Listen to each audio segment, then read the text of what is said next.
Welcome back to our series on Plato. This is the third video on the Laches. And today we're going over a concept, facta non verba, in the Latin, deeds not words in the English. And this should be a fairly short video, partly just because I think everyone sort of intuitively already knows this.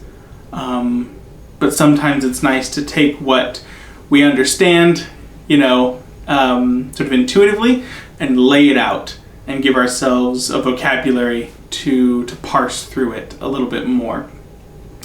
So the principle of facta non verba is just summed up beautifully. Actions speak louder than words. Or to go even more deeply, you are defined by what you do, not by what you say. Or, you aren't defined, but your character is defined by what you do, not by what you say. And so, the way Plato goes into this, I think this is sort of a background principle in the Laches. I don't think Plato makes a big splash of it necessarily, but it's sort of a background principle.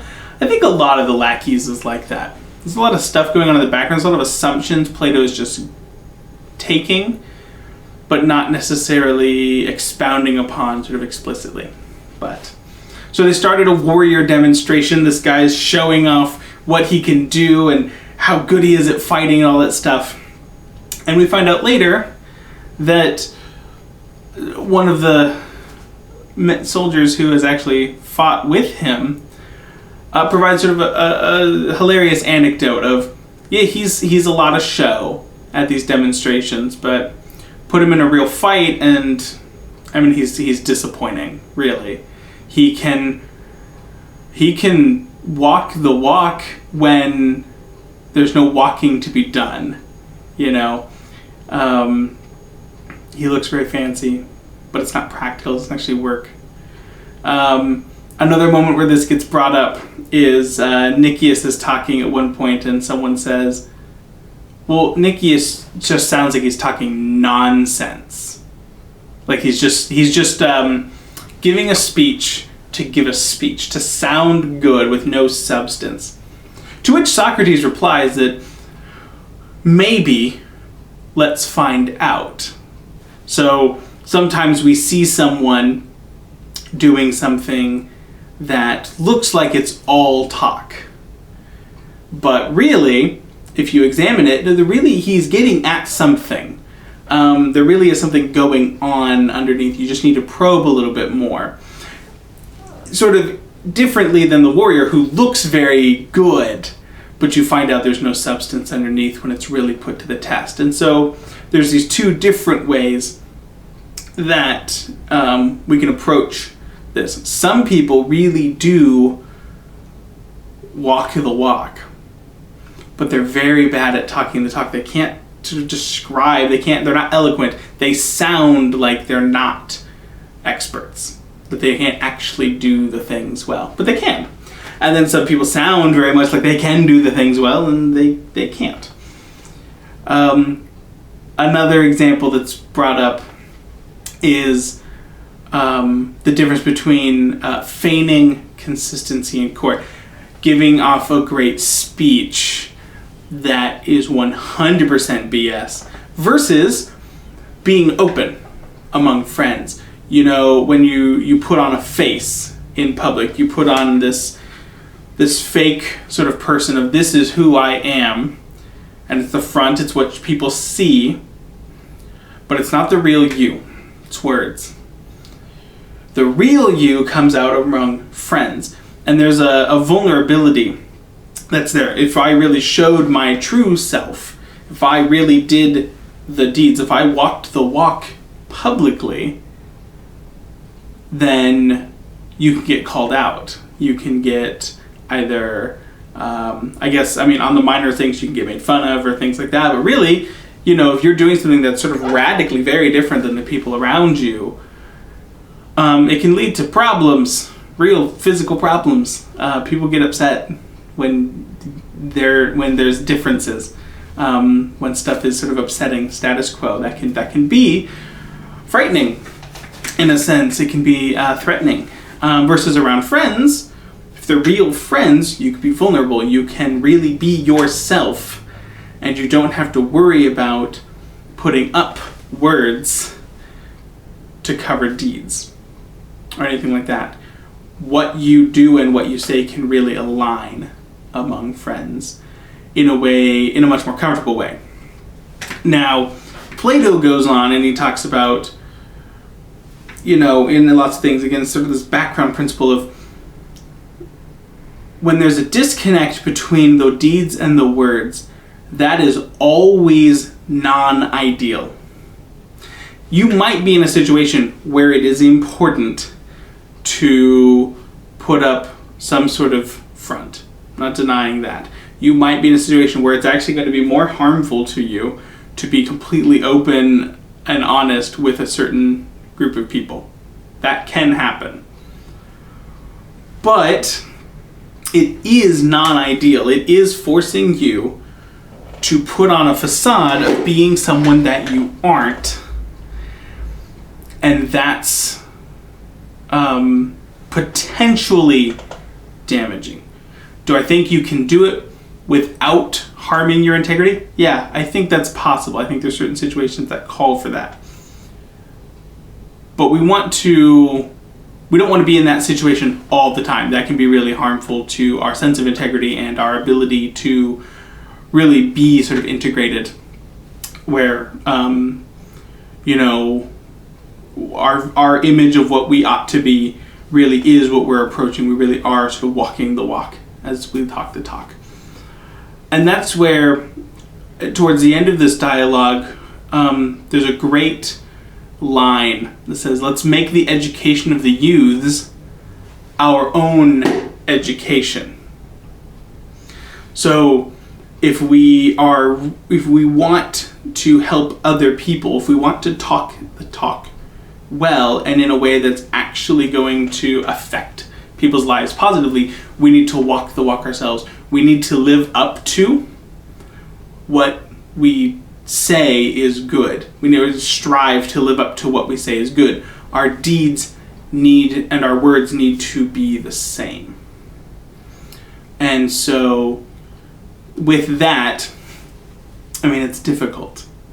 If it weren't difficult, Plato wouldn't talk about it all the time. He has one of my favorite lines in here as well. A man whose actions do not agree with his words is an annoyance. We're willing to listen to a teacher. We're willing to take good advice from someone whose life is leading that way. Even when someone gives us good advice, we're less likely to accept the good advice if we know that the person who's giving the advice, if their life doesn't match up to it. Now that's our detriment. If it were really good advice, we ought to take it regardless. We got to examine truth without it depending on whose mouth it came out of. If it's true, it's true. But we're humans. We don't think that way all the time. And that's why it's important to surround ourselves with people who really are trying to live up to this. Because not only is it good to have good people around you, as a good influence on yourself, but also when they tell you things you need to hear, you're more likely to take it. This is why it's also important for us to be that kind of person for those around us.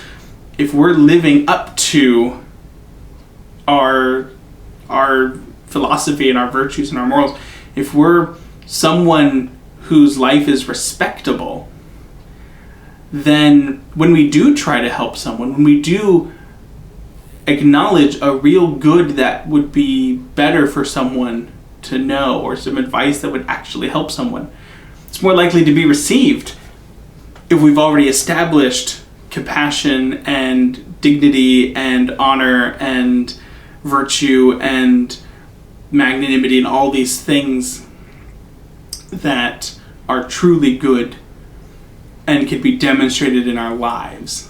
We're not just showing up as the guy who his whole life is a tragedy and a mess, trying to give advice on how to get your crap together.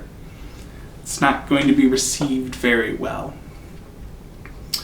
Closing thought, there's a Platonist. Someone's going to get mad at me for calling him a Platonist, but I don't care. He was a Platonist in a lot of ways. Augustine of Hippo. It's called Saint Augustine in the 300s. He has a beautiful quote that oh boy, do I remember reading it somewhere. I can't find the quote. I have no way to back up whether or not he actually said this, so take it with a grain of salt. But this is a quote that I remember reading from somewhere he said this. I think it's still a good quote regardless. But he's talking about this, what do you, oh upstanding person, what do you do when you see someone else doing something wrong, when you see someone else sinning? How do you react? And his response has stuck with me. Again, I can't verify that it was him, but I think it was him. And anyway, this response, regardless of who said it, stuck with me. He said, when you see someone doing something wrong, the first thing you need to do is look inside yourself, identify ways in which you have also done the same thing, and repent of it. Be converted.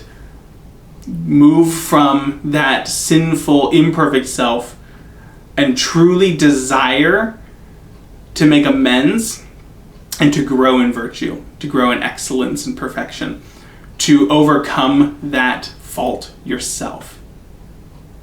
Then determine whether or not to do anything about it.